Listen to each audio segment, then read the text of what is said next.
आज हम एक इलेक्ट्रिक फील्ड का टॉपिक स्टार्ट करने जा रहे हैं। आज हम पढ़ेंगे इलेक्ट्रिक फील्ड का जो इंट्रोडक्शन होता है वो, उसकी प्रॉपर्टीज और इलेक्ट्रिक फील्ड इंटेंसिटी के बारे में। देखते क्या होता है इलेक्ट्रिक फील्ड। देखिए जैसे field around a static charge in which other charges experience force is called electric field. अब मान लीजिए ये कोई फील्ड है, हमें नहीं पता है कौन सा फील्ड इलेक्ट्रिक फील्ड, हमने मान लिया कोई फील्ड है। अगर कोई बाहर का जो पार्टिकल है वो इसके अंदर आएगा तो उस पर डेफिनेट सी बात है कि अगर ये फील्ड है तो इसमें फोर्स चारों तरफ से लगेगा। तो वही बताया गया है कि फील्ड अराउंड स्टैटिक चार्ज, अगर मान लो कोई स्टैटिक चार्ज जैसे मान लिया पॉजिटिव चार्ज है, एक स्टैटिक चार्ज है, मूव नहीं कर रहा, तो मूव नहीं कर रहा तो ये जो इलेक्ट्रिक फील्ड प्रोड्यूस करेगा, इलेक्ट्रिक फील्ड प्रोड्यूस करेगा। बहुत सही बात भाई। तो इलेक्ट्रिक फील्ड जो प्रोड्यूस करेगा तो क्या होगा, और अगर इसके चारों तरफ एक इलेक्ट्रिक फील्ड है और दूसरा चार्ज अगर इसके अंदर आता है, इस फील्ड के अंदर आता है, तो उसमें कोई ना कोई फोर्स लगेगा। तो उसी को हमने क्या डेफिनेशन दी है, इलेक्ट्रिक फील्ड की डेफिनेशन दी है। ठीक है, अब इलेक्ट्रिक फील्ड तो हमने पढ़ लिया। अब क्या, अब ये हमें बताना है कि इंटेंसिटी क्या, कि इस पॉइंट पे कितनी इलेक्ट्रिक फील्ड होगी, इस पॉइंट पे कितनी इलेक्ट्रिक फील्ड होगी, अगर कोई और पॉइंट लेंगे तो उस पे कितनी इलेक्ट्रिक फील्ड होगी। तो देखते हैं electric field intensity. It is the ratio of magnitude of force on the test charge to the value of test charge. It is denoted by E. Test charge मैंने एक वर्ड यूज किया जिसको मैंने यहाँ पे डिनोट किया Q not से। मैं आपको बाद में बताऊंगा टेस्ट चार्ज क्यों नाम दिया मैंने इसको, और एक सिंपल चार्ज क्यों दूंगा मैं आगे इसको नाम।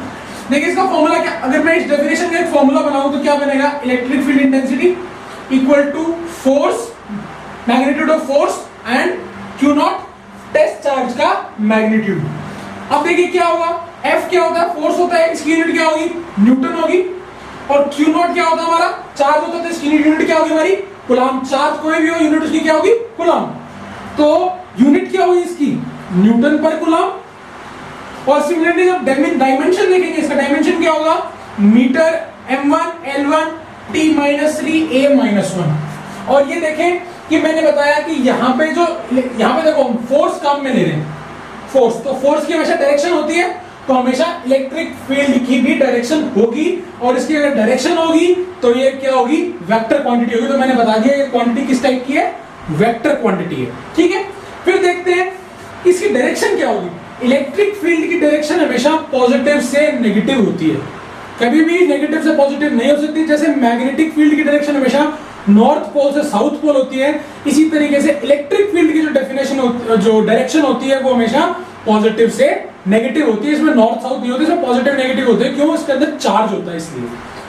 तो या तो पॉजिटिव से नेगेटिव, या क्या बोल सकते हैं, in the direction of force, force की डायरेक्शन के अंदर क्या होगा, उसका इलेक्ट्रिक फील्ड का डायरेक्शन होगा। और अगर देखिए हम वेक्टर फॉर्म, अगर मैंने बताया कि एक वेक्टर क्वांटिटी है, इसका वेक्टर फॉर्म अगर देखें तो क्या होगा, E vector equals to limit q naught tends to 0, limit q naught tends to 0 f vector upon q naught into r cap. ये इसका क्या होगा, वेक्टर फॉर्म हो गया। अब देखते हैं हम electric field intensity due to a point charge. देखिए क्या होता है, इंटेंसिटी होगी पॉइंट चार्ज के कारण। हमें क्या बताना है कि हमने एक प्लस क्यू चार्ज ले लिया, इस प्लस क्यू चार्ज के कारण कोई r डिस्टेंस पे हमें क्या बताना है, इलेक्ट्रिक फील्ड का इंटेंसिटी बताना है। इंटेंसिटी बताना तो क्या होगा, हमें कोई ना कोई इसके लिए पहले रेफरेंस लेना पड़ेगा कि किसके रिस्पेक्ट में इंटेंसिटी बताएंगे। तो हमने क्या ले लिया, टेस्ट चार्ज। मैं आपको टेस्ट चार्ज में चक्कर लगाऊंगा। टेस्ट चार्ज पहली बात हमेशा पॉजिटिव होगा, टेस्ट चार्ज हमेशा इमेजिनरी होगा, ये कोई रियल नहीं है, इमेजिनरी होगा। और इमेजिनरी के साथ क्या होगा कि जो वैल्यू लेंगे हम इसकी हमेशा क्या लेंगे, पॉजिटिव लेंगे। तो ठीक है, अब देखते हैं हमें क्या बताना है, r डिस्टेंस में बताना है। हमने एक पॉइंट मान लिया कि हमने कि यहाँ पे कोई टेस्ट चार्ज रख दिया इस r डिस्टेंस पे हमने q नॉट, और एक पॉइंट ले लिया हमने p। हमें क्या बताना है, इस पॉइंट से इस पॉइंट के कारण या फिर इस प्लस q चार्ज के कारण इस पॉइंट p पे हमें क्या बताना है, इलेक्ट्रिक फील्ड का इंटेंसिटी बताना है। तो देखो हमारा इलेक्ट्रिक फील्ड इंटेंसिटी का फॉर्मूला हमने अभी पढ़ा था, क्या था हमारा, f बाय q नॉट था क्या, ठीक बात है। अब f बाय q नॉट, अब देखो कूलम्ब लॉ याद करो आप, इस पॉइंट और इस पॉइंट के बीच में फोर्स कितना होना चाहिए, जब एक चार्ज ही है, एक चार्ज ही है, डिस्टेंस ही है। कूलम्ब लॉ के अकॉर्डिंग वो फोर्स की वैल्यू क्या होगी, k q not upon r square. ये किसकी वैल्यू होगी, फोर्स की, और नीचे ऑलरेडी q नॉट एग्जिस्ट कर रहा है।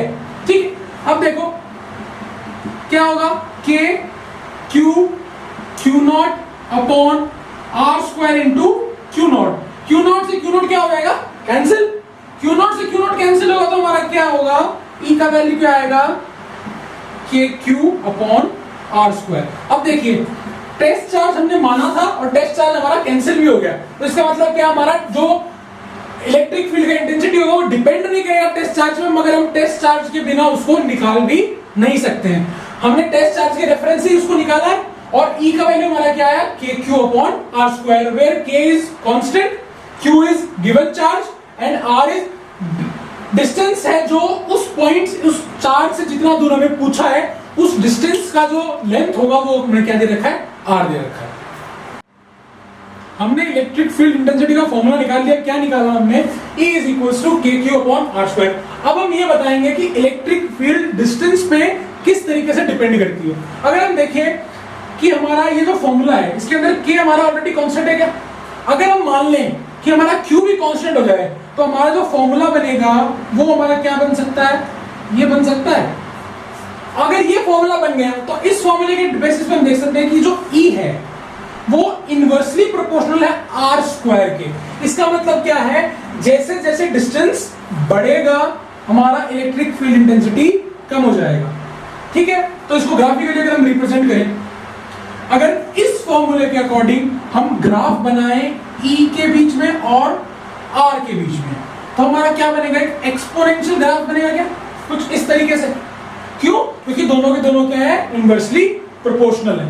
अगर हम ये बोले कि ग्राफ हम बनाते हैं इस फॉर्मूले के लिए, सेम फॉर्मूले के लिए अगर हम ग्राफ बनाएं E और 1 अपॉन आर स्क्वायर के बीच, तब ग्राफ हमारा कैसा बनेगा, स्ट्रेट बनेगा। क्यों, यहां पे हमने आर स्क्वायर की जगह क्या ले लिया, 1 अपॉन आर स्क्वायर ले लिया, तो इसके लिए क्या, ग्राफ का ग्राफ एग्जैक्टली सेम का सेम बनेगा, स्ट्रेट बनेगा। इससे अपोजिट होगा, क्यों, क्योंकि हमने यहाँ पे रेसिप्रोकल ले लिया इसका। अब हम इलेक्ट्रिक फील्ड लाइंस की जो प्रॉपर्टीज होती है वो पढ़ते हैं। कुछ आपने पहले भी पढ़ी होगी, क्लास 10 में पढ़ी होगी। जो हम मैग्नेटिक फील्ड लाइंस की जो प्रॉपर्टीज पढ़ते हैं ना, कुछ उस तरीके से अप्रोक्सीमेटली सेम है, उसमें मैग्नेट यूज हो जाता है, इसमें एक इलेक्ट्रिक चार्ज यूज होता है। जैसे पहली प्रॉपर्टी अगर हम देखें तो जो इलेक्ट्रिक फील्ड का जो डायरेक्शन है वो हमेशा क्या होता है, पॉजिटिव से नेगेटिव होता है। ठीक है, ये पहली प्रॉपर्टी होगी। दूसरी प्रॉपर्टी क्या होगी, इलेक्ट्रिक फील्ड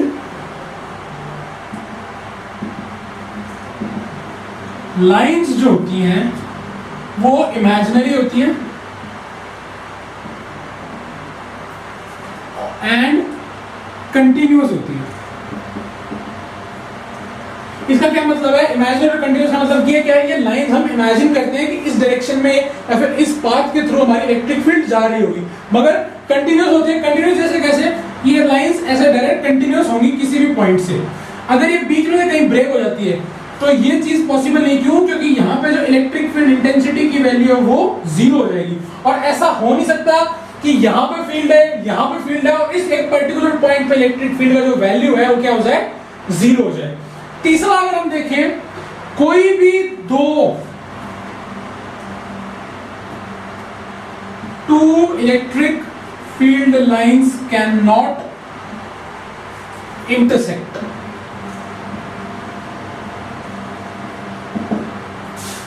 जैसे एक लाइन ये दे दी हमने और एक लाइन हमने ये दे दी, इसका डायरेक्शन ये है, इसका डायरेक्शन ये है, तो ये चीज पॉसिबल नहीं है। क्यों नहीं है, क्योंकि इस एक पॉइंट पे हमारी जो इलेक्ट्रिक फील्ड लाइन की जो इलेक्ट्रिक फील्ड इंटेंसिटी की जो डायरेक्शन है वो 2 हो जाएगी। डायरेक्शन कैसे बताते हैं, जैसे मान लीजिए कोई भी इलेक्ट्रिक फील्ड है, उसका जो टेंजेंट होगा ना, उस कर्व का जो टेंजेंट होगा वो उसकी डायरेक्शन को शो करेगा। डायरेक्शन ऑफ इलेक्ट्रिक फील्ड, कोई भी कर्व में जो टेंजेंट होगा वो उसका डायरेक्शन को शो करेगा। अब देखिए यहाँ पे एक कर्व तो ये है, एक कर्व ये है, अगर हम इसका टेंजेंट बनाते हैं यहाँ जाएगा, इसका टेंजेंट बनाते हैं यहाँ जाएगा, इसका मतलब क्या, इलेक्ट्रिक फील्ड इंटेंसिटी दोनों साइड में होगी। ऐसा नहीं है, क्यों नहीं है, इलेक्ट्रिक फील्ड इंटेंसिटी हमेशा नॉट पॉजिटिव टू नेगेटिव होती है, और किसी भी एक पर्टिकुलर पॉइंट के आसपास जो इलेक्ट्रिक फील्ड होती है वो एक सेम होती है, एक डायरेक्शन यूनि डायरेक्शनल होती है, वो बाई डायरेक्शनल नहीं हो सकती। तो ये कंडीशन पॉसिबल नहीं है कि दो इलेक्ट्रिक फील्ड लाइंस कभी भी इंटरसेक्ट करें। क्यों, अगर इंटरसेक्ट करेगी तो उन दोनों के उस पर्टिकुलर पॉइंट जहां पे इंटरसेक्ट हुआ है उस पॉइंट पे जो लाइन की जो इलेक्ट्रिक फील्ड की जो डायरेक्शन है वो 2 हो जाएगी, वो पॉसिबल नहीं है। अगर हम चौथी प्रॉपर्टी देखें तो चौथी प्रॉपर्टी क्या होगी, हमारी जो इलेक्ट्रिक फील्ड लाइंस की जो स्ट्रेंथ है, मतलब कितनी पास होंगी, कितनी इनकी स्ट्रेंथ होगी, कितना किसी पे फोर्स लगा सकेंगी, वो डिपेंड किस पे करेगा, हमेशा मैग्नीट्यूड ऑफ चार्ज पे। जितना ज्यादा चार्ज का मैग्नीट्यूड होगा वो उतनी ही स्ट्रॉन्ग इलेक्ट्रिक फील्ड क्या कर सकेगी, जनरेट कर सकेगी। नेक्स्ट प्रॉपर्टी अगर हम देखते हैं कि अगर कोई इलेक्ट्रिक फील्ड है, इलेक्ट्रिक फील्ड अगर कोई मान लीजिए कि इलेक्ट्रिक फील्ड ऐसे है, तो जितनी इलेक्ट्रिक फील्ड की लाइंस एक दूसरे के पास पास होंगी उतनी ही इलेक्ट्रिक फील्ड की स्ट्रेंथ क्या होगी, ज्यादा होगी।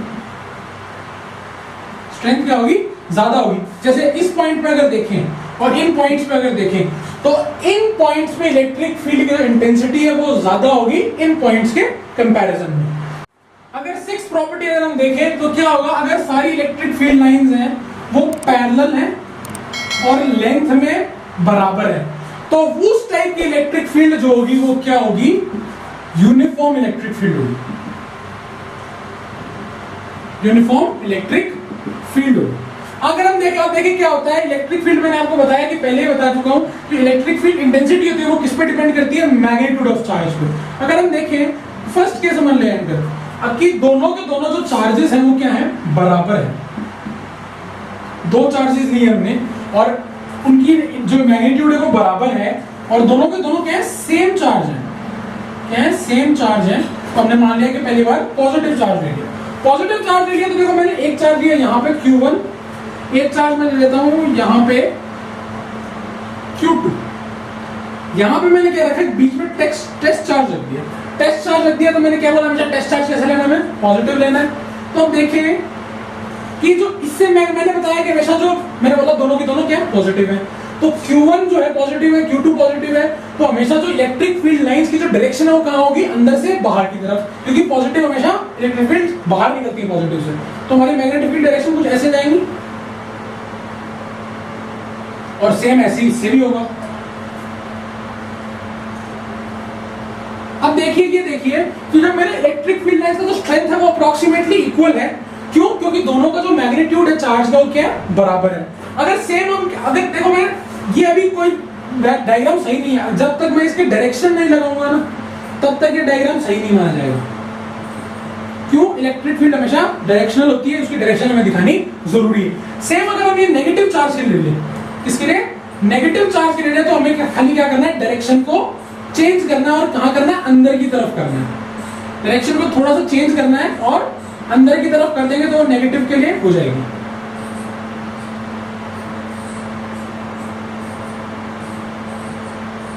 ये किस कंडीशन में हुआ, जब मैग्नीट्यूड हमारा क्या हो, सेम हो। अगर मैग्नीट्यूड हमारा डिफरेंट हो जाए, मैग्नीट्यूड कैसे डिफरेंट होगा, तो दिखा,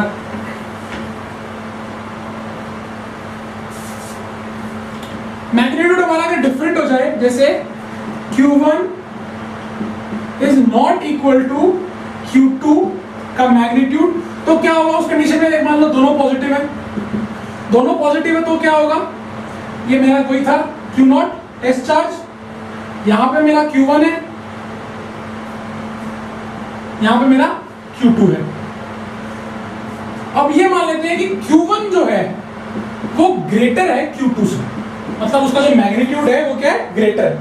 तब क्या होगा, मेरा टेस्ट चार्ज जो क्या करेगा, यहां पे जो number of magnetic field lines होंगी इस Q1 से और जो Q2 से मेरी number of magnetic field lines होंगी, उनमें क्या होगा, डिफरेंस होगा। क्यों होगा, क्योंकि जो Q1 है उसका मैग्नीट्यूड ज्यादा है, तो वो अपने अंदर से ज्यादा की ज्यादा इलेक्ट्रिक फील्ड जो लाइंस है वो जनरेट कर पाएगा। क्यों, मैंने पहले ही बताया था, मैग्नीट्यूड के डायरेक्टली प्रोपोर्शनल होता है इलेक्ट्रिक फील्ड इंटेंसिटी। जितना ज्यादा इंटेंसिटी होगा उस चार्ज का उतना ही ज्यादा मैग्नीट्यूड होगा।